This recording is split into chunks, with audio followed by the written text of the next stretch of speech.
Hola, soy Jessica Andrea Romero Ballesteros y con mi compañera Yomaira Mena Agualimpia voy a tratar un tema de mucho interés, como lo son las alteraciones neurológicas en la infancia. En esta ocasión haremos referencia a dos trastornos neurológicos que se presentan en la infancia, como lo son el trastorno por déficit de atención e hiperactividad y el autismo. Veamos.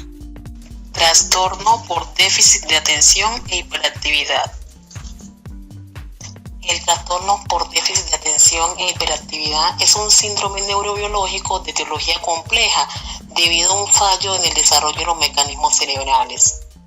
Existen diferentes investigaciones científicas que avalan el origen genético del trastorno por déficit e hiperactividad, pero no es solamente la herencia la responsable de la aparición de la sintomatología típica del trastorno. Por eso se dice que la etiología o causa de esta alteración es multifactorial. Por parte de la epigenética encontramos que las exposiciones a tóxicos, aún en dosis muy bajas pero continuadas, pueden a la larga producir alteraciones en la manera de comportarse de los genes, que se activan o se inactivan epigenéticamente, haciendo que puedan manifestarse y producir el trastorno por déficit de atención e hiperactividad. En las enfermedades multifactoriales o enfermedades complejas, no solamente es el carácter genético el que las define y las sustenta. Esto ocurre en diferentes tipos de patología. El conocimiento de los factores ambientales y epigenéticos nos ayuda a diseñar terapias de manera más amplia y específica. Por tal razón, la epigenética es más dinámica en relación con la secuenciación del ADN y puede ser alterada por condiciones ambientales y por circunstancias específicas del desarrollo. Además de los factores genéticos, en el trastorno por déficit de atención e hiperactividad existen diferentes factores ambientales que afectan a sus progenitores y a los propios pacientes y que a su vez determinan que el proceso patogénico se realice. Así pues, la desnutrición materna y fetomaterna, el abuso de tabaco por parte de la madre, el alcohol y drogas durante la gestación y mal control obstétrico pueden influir en la presentación del trastorno por déficit e hiperactividad, lo que posiblemente pueden producir un adelanto en el parto o niños con bajo peso al nacimiento. El trastorno por déficit de atención e hiperactividad se constituye, por tanto, en un síndrome neuropsicológico complejo, en el que están implicados, además de las dificultades en el proceso de atención y otras funciones cognitivas aisladas, diversos procesos psicológicos y mecanismos cerebrales. Los fundamentos cerebrales que subyacen al trastorno por déficit de atención e hiperactividad no se limitan a una zona cerebral específica, sino que involucran sectores corticales terciarios, anteriores, o sea frontales, y posteriores, y subcorticales. La debilidad funcional de estas estructuras cerebrales se relaciona con los siguientes mecanismos neuropsicológicos: regulación y control, integración de la información y activación cortical inespecífica, respectivamente. Formas de evaluación.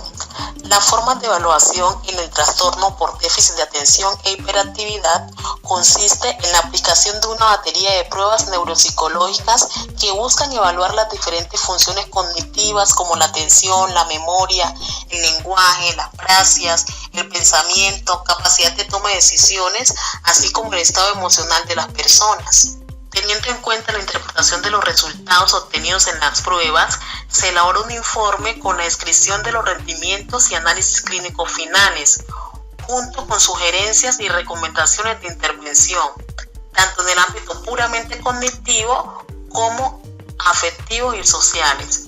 En cuanto a los test neuropsicológicos más usuales en la exploración del trastorno por déficit de atención e hiperactividad, se pueden mencionar: el test CPT, que permite evaluar la atención sostenida y la capacidad del control motor, función inhibitoria, la memoria del trabajo y control motor. El test Stroop es un test atencional que se encarga de evaluar la habilidad para resistir la interferencia de tipo verbal, por lo que es una buena medida de la atención selectiva. así como la evaluación neuropsicológica infantil breve. Se le puede aplicar un test de inteligencia de WISH-IV y el cuestionario de conducta de Conners. Es necesario también hablar de la intervención. Una intervención del trastorno por déficit de atención e hiperactividad exige una exploración oportuna que permite categorizar las dificultades en distintos ámbitos que representa el niño, así como también es necesario el diseño de un programa de trabajo adecuado a todos los contextos para aminorar la expresión sintomatológica del trastorno. Para entender mejor la naturaleza del trastorno, primero se debe conocer el concepto y los orígenes neurológicos del mismo, y luego las repercusiones que tiene en la conducta del niño y que afectan su desarrollo global en el ámbito familiar, educativo y social. En este proceso de intervención también se utilizan las técnicas conductuales orientadas a estrategias de autocontrol, adaptación curricular y contextuales, en el entrenamiento en habilidades sociales y entrenamiento neurocognitivo. Ahora hablaremos del autismo, que es un trastorno del desarrollo que persiste a lo largo de toda la vida. Se hace evidente durante los primeros 30 meses de vida y da lugar a diferentes grados de alteración del lenguaje y la comunicación, así como de las competencias sociales y de la imaginación. Los niños autistas presentan conductas rígidas y repetitivas. Las personas que manifiestan este tipo de trastorno presentan actividades e intereses de carácter repetitivo y estereotipado, con movimientos de balanceo y obsesiones insólitas hacia ciertos objetos o eventos, así como también muestran poca capacidad para vivir con un grado importante de autonomía. La mayoría requiere de gran ayuda durante toda la vida. Factores genéticos relacionados con el autismo. El autismo es un trastorno del desarrollo cerebral que afecta a 1 de cada 1000 niños, cuya etiología es desconocida. Hay datos relevantes que apuntan a factores genéticos como los principales involucrados o responsables en el desarrollo del autismo. Los avances recientes en genética molecular han informado mutaciones y cambios en la expresión de distintos genes en pacientes autistas que se encuentran en los cromosomas 2Q, 7Q y 17Q. Actualmente se considera que múltiples genes interactúan para producir el fenotipo de un autista. Los análisis genéticos han sugerido un gran número de vínculos entre el autismo y los probables genes que lo causan. Dentro de los factores genéticos que participan en la etiopatogenia del autismo, se han descrito al menos 10 genes que se manipulan e interactúan entre sí, mostrando una gran variación fenotípica.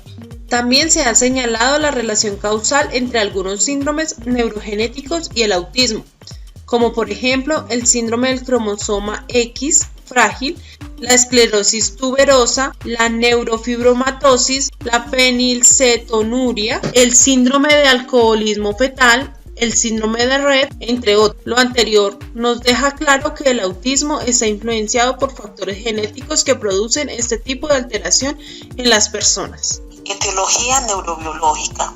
En los últimos años se han ejecutado esfuerzos para esclarecer las bases neurobiológicas de los trastornos del espectro autista. En los individuos con esta difusión se reportan alteraciones del crecimiento cerebral que se originan durante el periodo prenatal y persisten a lo largo de toda su vida. También se ha descrito aumento de la serotonina en niños con trastorno autista que altera el funcionamiento cerebral. Otras investigaciones hablan de alteraciones en el cerebelo, especialmente en el número y tamaño de las células de Purkinje, que sugiere un trastorno evolutivo en las relaciones sinápticas.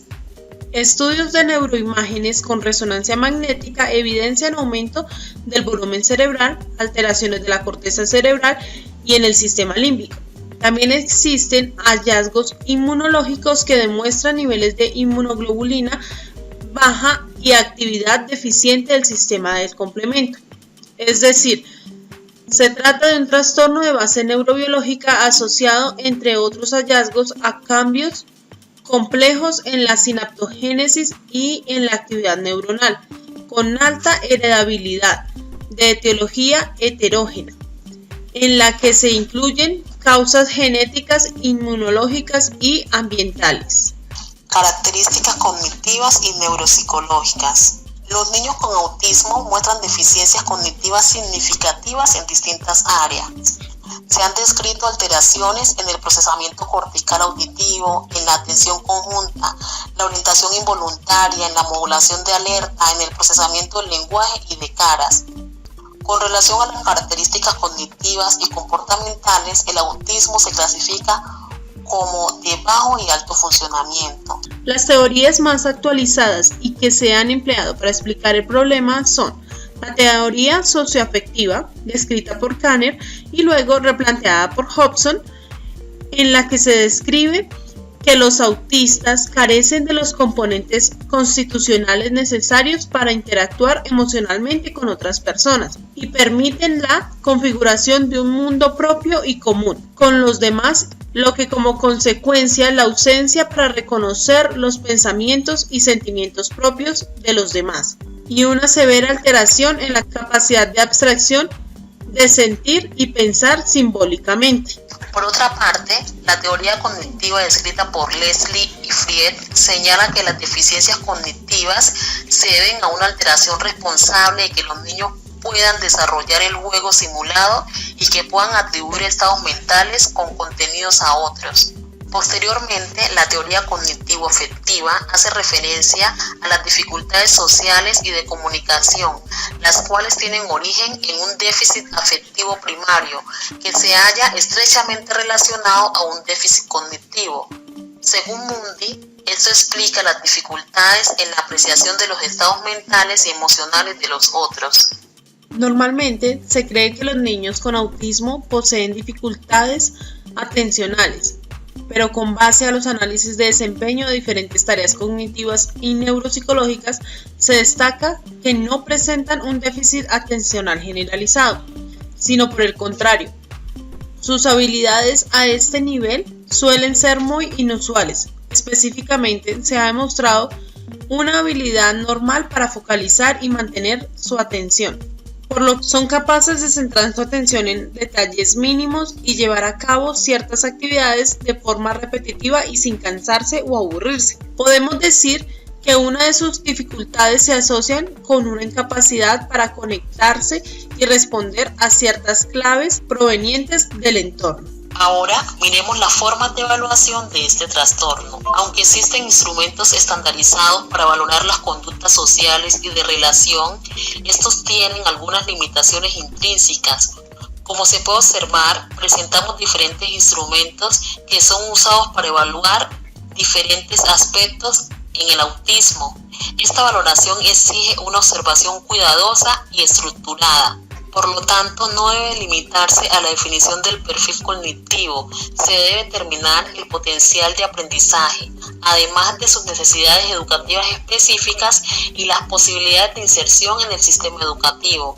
También se debe manejar una permanente implicación de la familia y los agentes educativos y de esta forma establecer relaciones claras. Cabe resaltar que en la actualidad no contamos con un método de diagnóstico infalible, por lo cual su identificación se sigue basando principalmente en síntomas y conductas observables. Formas de intervención. Como se mencionó anteriormente, las dificultades que presentan las personas con autismo comienzan a aparecer en fases tempranas del desarrollo, cuando empiezan a desarrollarse algunas funciones cerebrales superiores, como la capacidad de comprender a los demás, es decir, de comunicación y lenguaje, comprensión de símbolos y flexibilidad cognitiva. Es allí donde cobra importancia la atención temprana que orienta la intervención en 3 esferas: el niño, su familia y su entorno, para poder incidir de manera satisfactoria e intentar variar el pronóstico funcional a largo plazo. Estas intervenciones están dirigidas a potenciar las diferentes áreas del desarrollo del niño, fomentando la independencia de las actividades de la vida diaria. Aunque existen diferentes aproximaciones según la teoría conceptual, actualmente contamos con una diversidad de modelos de intervención que se clasifican de la siguiente manera: intervenciones psicodinámicas, biodinámicas, psicoeducativas, conductual y finalmente las intervenciones combinadas. Muchas gracias.